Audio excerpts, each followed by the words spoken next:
Self-inquiry.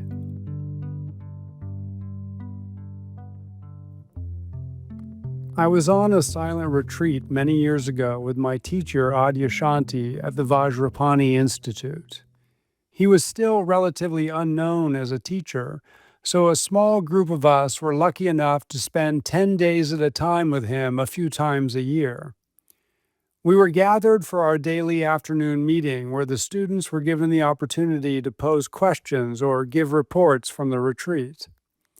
I raised my hand, was chosen, and settled into the chair next to Adya on stage. I proceeded to tell him and the group about my morning, walking aimlessly through the redwoods in utter peace. I finished by saying that for the first time in many years, I realized how happy I was. Adya paused, then asked, "Who's happy?" The question stopped me, and I ended up leaving the stage soon after, feeling utterly shaken. This was Adya's version of hitting his student with a Zen stick. Instead of fawning over my happiness report, as my ego certainly wanted, he cut to the heart of the matter. Who's happy? What was Adya asking? How can we even understand that question? Let's look. If I had stayed on stage and answered the question, I might have said, "I'm happy." And his follow-up might have been, "Who is this I that is happy?" And that's where we have so much trouble even understanding the question, how to even frame it. We're so deeply conditioned to referring to ourselves as I that it seems laughable to question it. In fact, we might be tempted to answer reflexively with indignation, "It's me, right here. I'm the one who's happy." So we have to step back and come at the question with a fresh lens because it's a way of questioning ourselves that's completely new and unusual. Let's begin with the simplest and purest form of self-inquiry, and for that reason the most challenging, set forth by both Ramana Maharshi and Nisargadatta Maharaj. They used different language in their instructions, but were both pointing to the same thing. They are not the only masters to teach self-inquiry, but they are the two that have influenced me the most. And when you look on Wikipedia under self-inquiry, you will find mention of Ramana in the opening paragraph. So let's use the Wikipedia definition as a starting point. Self-inquiry is the constant attention on the inner awareness of I am. That sounds impressive, but it's difficult for most to understand, let alone practice. When I think of the word inquiry, my mind imagines an active questioning about something. Inquiring minds want to know, as the saying goes. In the purest form of self-inquiry, as described above, it's less about actively questioning and more about shifting our attention to awareness itself and resting it there as long as possible. For this reason, it can also be known as awareness of awareness. I will leave this technique for another essay. I want to speak to a more accessible version of self-inquiry that I feel is also truer to the term inquiry, a lesser practice in some sense, but one more approachable for most of us until we reach a place where the more direct approach suggested by Ramana becomes understandable. The more accessible version could be summed up with the question, "Who am I?" It's a question we rarely ask ourselves directly, and most of us would be ashamed to admit that we don't know the answer. But no shame, I assure you. Curiosity is your best friend here because it's infused with innocence. Let's say you're worried that someone is angry with you, but after some consternation about it, the thought appears, "Who cares? Who cares what that person thinks about me?" In general, when we say "who cares" with that attitude, it's the end of the process. But with self-inquiry, the process is just beginning. Instead of moving our attention to something new, we actually try to find an answer to the question, "Who cares?" Who is it that cares? What's actually happening? When I look inside myself, can I find the person that's upset with the situation? So when I said to Adya, I was happy, what was the I that I was referring to? I can imagine you, the reader, going cross-eyed after reading that last sentence. This is where focused, steady attention is necessary. Because it can feel like such an obtuse question, we have to put our sharpest lens on. To what am I referring when I say I? My body? My personality? My emotions? My memories? Or more likely, a combination of all these things? That's me, right? That's the I. Take a look and find out. That's self-inquiry. What do I find when I look inside myself for myself?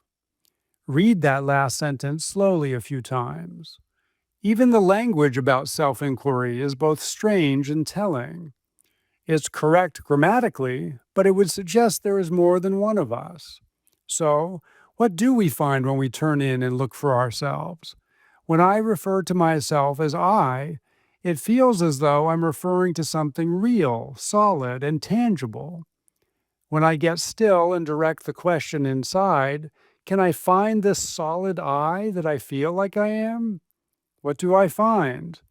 When I look inside, I find thoughts, feelings, sensations, images, memories, etc. But no matter what I find, they all share one common characteristic. They change. They come and they go. They aren't solid. As a matter of fact, if my attention isn't on any one of them, I don't even know they exist in that moment. Could any of these things be the I that I feel myself to be? It turns out that self-inquiry is more a process of elimination than anything else. One way to phrase it might be, we're trying to discover who we are by discovering who we aren't. Here's a helpful little phrase I came up with. Whatever I can see can't be me.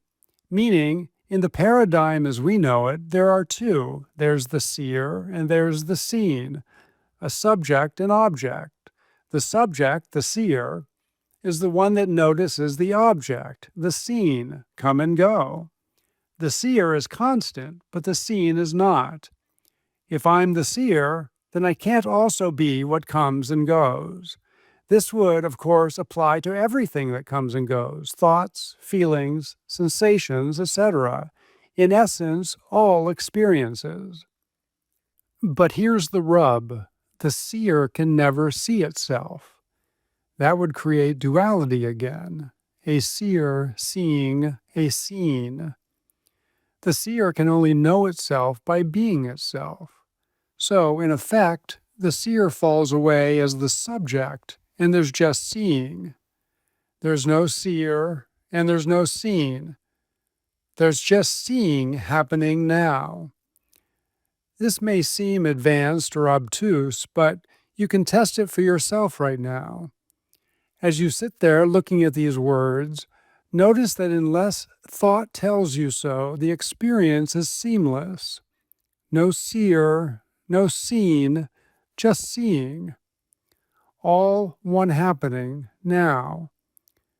Take a minute and focus on something in your surroundings, and notice that if thought doesn't intervene to take credit for the experience, there's just seeing. This understanding eradicates any personal ownership of experience. When there's ownership, there is duality, a doer and a doing. And as we are finding from our own investigation, our deepest nature is not a duality, but rather non-dual, or not two. The experience of I am the body is obviously a very tricky belief to undo, and it may take a long time to see through it because it is constantly being reinforced, even by just looking in the mirror. We're always being reminded, oh yeah, that's what I am. Ramana spoke often of this thought, I am the body, as being the root of all suffering. This is where we have to dig our heels in and look very closely. We've already concluded that everything else comes and goes, so what about the body? Do I even exist without this body?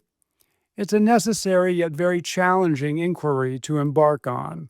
A few clues.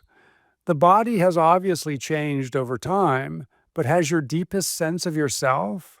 You know when you say, I still feel like a kid at heart. What's that sense? Can you find the essence of yourself that feels the same as it always has? Another angle, and you have to be precise with this one. When I'm not thinking about it, do I experience myself as a body?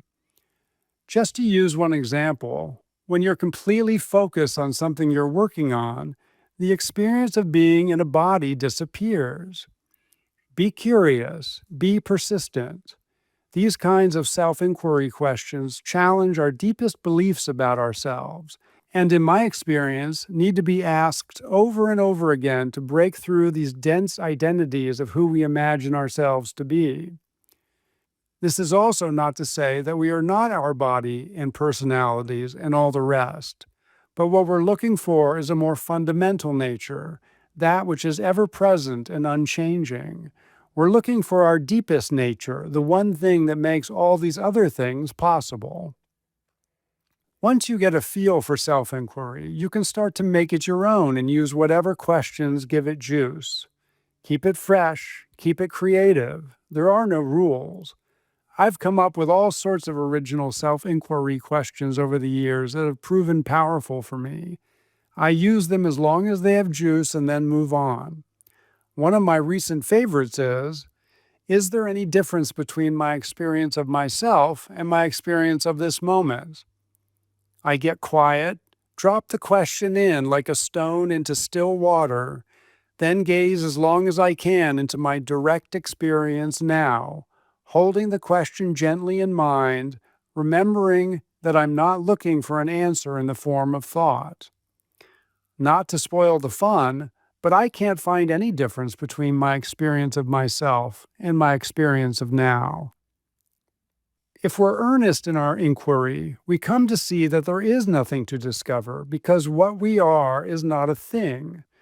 We are the subject, which can only know itself by being itself.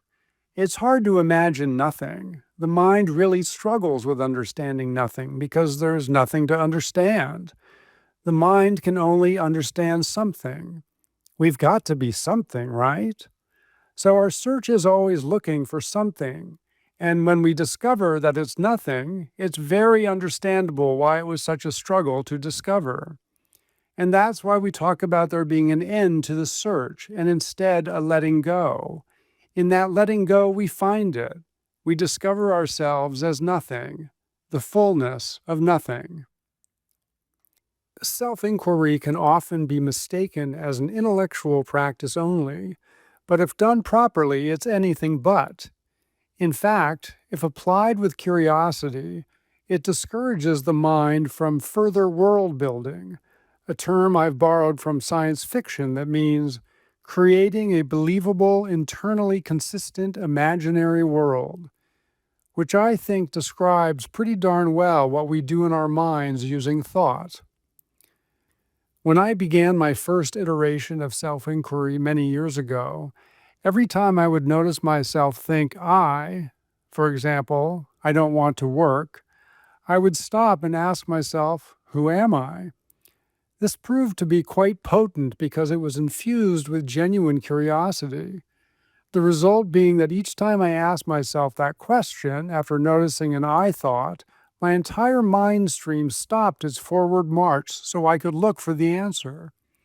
As that practice gained momentum and clarity over some months, there simply wasn't much time for me to tell myself stories of suffering because I kept interrupting the thinking process with my inquiry. So, as you can see, what might appear as an intellectual process had the effect of quieting the mind by stopping the story in its tracks, quite the opposite of an intellectual process. Self-inquiry has the power, in all its forms, to bring us back to the place of I don't know. Simply a silent mind gazing into the direct experience of itself as now. Any practice can become rote if our heart isn't in it. If you notice you're simply going through the motions, take stock without shame. It's important that we give ourselves a lot of space around our spiritual practices because there will be times when we slip into automatic mode. This is when our practices become heady and dry, free of juice and passion. But we're not concerned about those times. As long as our inner compass has been calibrated with the right intent, we will find our way back to that. If our heart's in the right place, if we know what we really want, we'll find our way back. So, as best possible, be kind and loving to yourself, even during the down times. Easy to say, I know. It's good to have people that we love and trust to remind us of that. We're never going to find what we're looking for with an iron grip.